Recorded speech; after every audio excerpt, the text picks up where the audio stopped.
যখন এখানে আসি তখন অনেক মেয়ে ফেলেছিল, তার মধ্যে ভদ্রলোক ছিলেন, চিনতে পারছেন?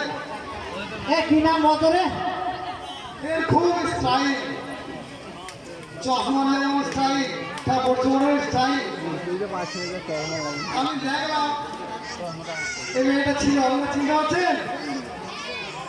হ্যাঁ, পপকর্ন বলছে ওর নাম, কি নামে? ও দীপিকা পাঠানো হলে পপকর্ন বলছে। দীপিকা পপকর্ন?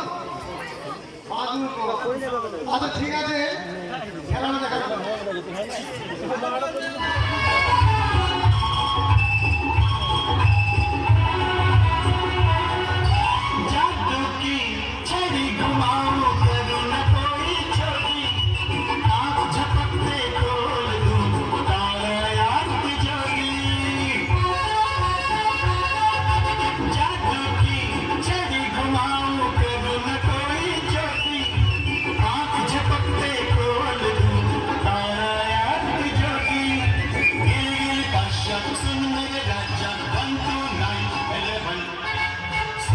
Sir,